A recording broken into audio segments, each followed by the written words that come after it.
Unang araw ngayon ng pagdinig sa Kamara ng mga impeachment complaint laban kay VP Sara. Pero hindi sumipot ang pangalawang Pangulo sa tinatawag niyang fishing expedition sa Kongreso. Ang detalye sa agenda report ni Isaiah Mirafuentes ng Abante. Kagaya ng inaasahan, no-show si Vice President Sara Duterte sa unang hearing proper ng House Justice Committee sa impeachment complaints laban sa kanya. Pero kapansin-pansin na binigyan pa rin ng upuan ng bise at tinabi pa siya kay ML Party List Representative Laila de Lima.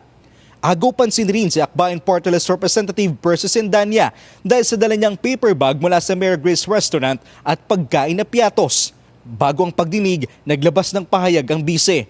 Malinaw niya sa rules of impeachment na diskresyon niya kung dadalo siya sa pagdinig. Naniniwala raw siya na paraan ito ng mga mambabatas para magsagawa ng fishing expedition. At inuuna pa raw ng komite ang politika kumpara sa krisis na nararanasan ng bansa. Kahit may impeachment, tuloy tayo sa iba nating tungkulin. Ang ating serbisyo publiko ay hindi napuputol, hindi tumitigil kahit sa gitna ng pinakamabigat na tungkulin. While we scrutinize those in power, we do not lose sight of the hardships faced by the powerless. Taliwas sa pahayag ng kampo ng VP, iginiit ni House Justice Committee Chair Jervy Luistro na hindi trial ang kanilang pagdinig kundi isang clarificatory hearing lamang. Wala man ang bise sa pagdinig, tila may umabogado sa kanya na miyembro ng komite.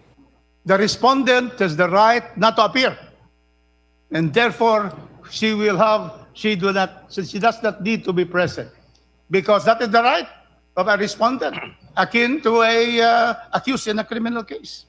Maging pagpapasabina sa umano'y bagman ni VP Sara na si Ramil Madriaga para tumistigo ay kinontra rin ni Cagayan de Oro City Congressman Rufus Rodriguez. Ramil Madriaga is a polluted source. He is facing kidnapping with murder charges. Sa kabila nito, sa botong 35-1-0, inaprubahan ng komite ang pagpapatawag at pagbibigay ng protective custody kay Madriaga.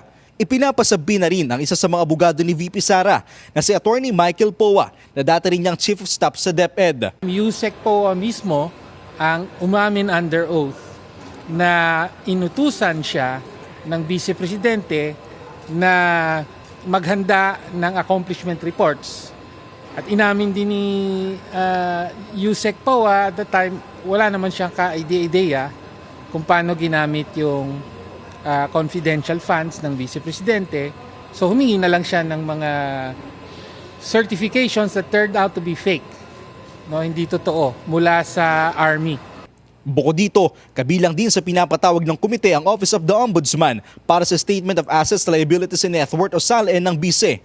Aprobado rin ang motion para ipatawag ang NBI para sa investigation records sa reklamong grave threats ng BP. Pati na rin ang BIR, PSA, SEC at COA na posibleng makuhaan ng dokumentong magagamit bilang ebidensya. Matapos ang pagdinig ngayong araw, inaasang magsasagawa ng ikalawang hearing proper ang komite sa April 14 at dito inaasang dadalo ang mga pinasabina ng House Justice Committee. Para sa agenda, Isaiah Mirafuentes, Abante.